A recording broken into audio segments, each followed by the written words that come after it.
श्री राधे। आज हम भगवद गीता में भगवान श्री कृष्ण की दिव्य वाणी का श्रवण करेंगे। भगवद गीता के अनुसार किसको किसको भक्ति का अधिकार है, कौन कौन भक्ति कर सकता है, आज ये सब कुछ गीता में ही हम ज्ञात करेंगे। श्रीमद् भागवत गीता साक्षात भगवान की दिव्य वाणी है। इसकी महिमा अपार है, अपरिमित है, उसका यथार्थ में कोई वर्णन नहीं कर सकता है। शेष महेश गणेश भी इसकी महिमा को पूरी तरह से नहीं कह सकते, फिर मनुष्य की तो क्या बात ही है। इतिहास पुराणों में जगह जगह इसकी महिमा गाई गई है, परंतु जितनी महिमा इसकी अब तक गाई गई है उसे एकत्र कर लिया जाए तो भी ये नहीं कहा जा सकता कि इसकी महिमा इतनी ही है। सच्ची बात तो यह है कि इसकी महिमा का पूर्णतया वर्णन हो ही नहीं सकता। जिस वस्तु का वर्णन हो सकता है वह अपरिमित कहाँ रही, वह तो परिमित हो गई। गीता एक परम रहस्य ग्रंथ है। इसमें संपूर्ण वेदों का सार संग्रह किया गया है। इसकी रचना इतनी सरल और सुंदर है कि थोड़ा अभ्यास करने से भी मनुष्य इसको सहज ही समझ सकता है, परंतु इसका आशय इतना गूढ़ और गंभीर है कि आजीवन निरंतर अभ्यास करते रहने पर भी उसका अंत नहीं आता। प्रतिदिन नए नए भाव उत्पन्न होते ही रहते हैं, इससे वह सदा नवीन ही बना रहता है। एवं एकाग्रचित होकर श्रद्धा भक्ति सहित विचार करने से इसके पद पद में परम रहस्यमय भरा हुआ है। प्रत्यक्ष प्रतीत होता है भगवान के गुण, प्रभाव, स्वरूप, तत्व, रहस्य और उपासना तथा कर्म एवं ज्ञान का वर्णन जिस प्रकार इस गीता शास्त्र में किया गया है वैसा अन्य ग्रंथों में एक साथ मिलना कठिन है। श्री राधे। भगवत गीता एक ऐसा अनुपमेय शास्त्र है जिसका एक भी शब्द सदुपदेश से खाली नहीं है, जिसका एक भी शब्द सद उपदेश से खाली नहीं है। गीता में एक भी शब्द ऐसा नहीं है जो रोचक कहा जा सके। इसमें जितनी बातें कही गई हैं वे सभी अक्षरशः यथार्थ हैं, सत्य स्वरूप हैं। भगवान की वाणी में रोचकता की कल्पना करना निरादर करना है। गीता सर्वशास्त्रमयी है। गीता में सारे शास्त्रों का सार भरा हुआ है। इसे सारे शास्त्रों का खजाना कहें तो भी अत्युक्ति ना होगी। गीता का भली भांति ज्ञान हो जाने पर सब शास्त्रों का तात्विक ज्ञान अपने आप हो सकता है। उसके लिए यह अलग परिश्रम करने की आवश्यकता नहीं है। महाभारत में भी कहा गया है सर्वशास्त्रमयी गीता, सर्वशास्त्रमयी गीता, परंतु इतना ही कहना पर्याप्त नहीं है, क्योंकि सारे शास्त्रों की उत्पत्ति वेदों से हुई है। वेदों का प्राकट्य भगवान ब्रह्मा जी के मुख से हुआ है और ब्रह्मा जी भगवान के नाभि कमल से उत्पन्न हुए हैं।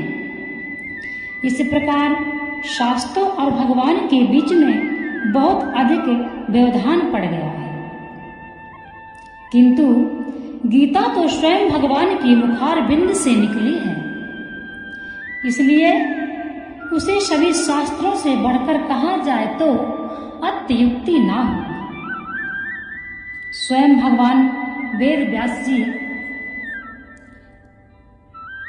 ने यह बात कही, गीता ही भली प्रकार से श्रवण कीर्तन, पठन, पाठन, मनन और धारण करना चाहिए। अन्य शास्त्रों के संग्रह की क्या आवश्यकता है, क्योंकि वह स्वयं पद्मनाभ भगवान के साक्षात मुख कमल से निकली हुई है। इस श्लोक में पद्मनाभ शब्द का प्रयोग करके महाभारतकार ने यह व्यक्त की है। तात्पर्य यह है कि यह गीता उन्हीं भगवान के मुख कमल से निकली है जिनके नाभि कमल से ब्रह्मा जी उत्पन्न हुए और ब्रह्मा जी के मुख से वेद प्रकट हुए और जो संपूर्ण शास्त्रों के मूल है। गीता गंगा से भी बढ़कर है। शास्त्रों में गंगा का स्नान फल मुक्ति बतलाया गया है। यदि आप गंगा में स्नान करते हैं तो आपके पाप नष्ट हो जाते हैं, परंतु गंगा में स्नान करने वाला स्वयं का मुक्त कर सकता है, वह दूसरों को तारने की सामर्थ्य नहीं रखता। परंतु गीता रूपी गंगा में गोते लगाने वाला स्वयं तो मुक्त होता है, वह दूसरों को भी तारने का सामर्थ्य हो जाता है उस व्यक्ति में। गंगा तो भगवान के चरणों से उत्पन्न हुई है और गीता साक्षात नारायण के मुखार बिंद से निकली है। श्री राधे। फिर गंगा तो जो उसमें आकर स्नान करता है उसी को मुक्त करती है, परंतु गीता तो घर घर में जाकर उन्हें मुक्ति का मार्ग दिखलाती है। इन्हीं सब कारणों से गीता को गंगा से बढ़कर कहते हैं। गीता गायत्री से भी बढ़कर है।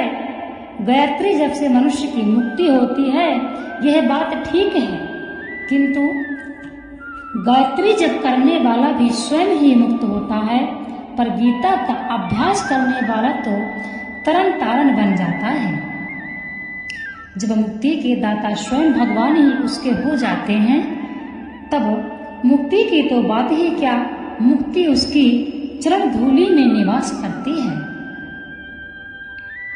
मुक्ति का तो यह शत्र खोल देता है।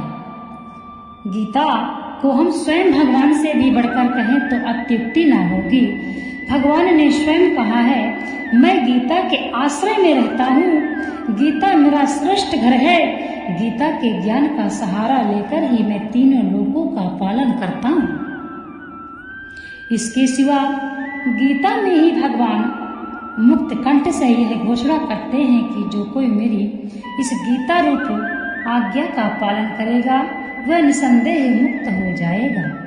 यही नहीं, भगवान कहते हैं जो कोई इसका अध्ययन भी करेगा उसके द्वारा मैं ज्ञान यज्ञ से पूजित हो जाऊंगा। जब गीता के अध्ययन मात्र का इतना महात्म्य है, तब तो मनुष्य इसके उपदेशों के अनुसार अपना जीवन बना लेता है और इसका रहस्य भक्तों को धारण करता है और उनमें इसका विस्तार एवं प्रचार करता है और उनमें इसका विस्तार एवं प्रचार करता है। उसकी तो बात ही क्या है। उसके लिए तो भगवान कहते हैं, उसके लिए तो भगवान कहते हैं कि वह मुझको अतिशय प्रिय है। भगवान को प्राणों से भी बढ़कर प्यारा होता है। यह भी कहा जाए तो कुछ अनुचित नहीं होगा। भगवान अपने ऐसे भक्तों के अधीन बन जाते हैं। अच्छे पुरुषों में भी यह देखा जाता है कि उनके सिद्धांतों का पालन करने वाला जितना उन्हें प्रिय होता है, उतने प्यारे उन्हें अपने प्राण भी नहीं होते। गीता भगवान का प्रधान रहस्यमय आदेश है। ऐसी दशा में उसका पालन करने वाला उन्हें प्राणों से भी बढ़कर प्रिय है। इसमें आश्चर्य ही क्या है।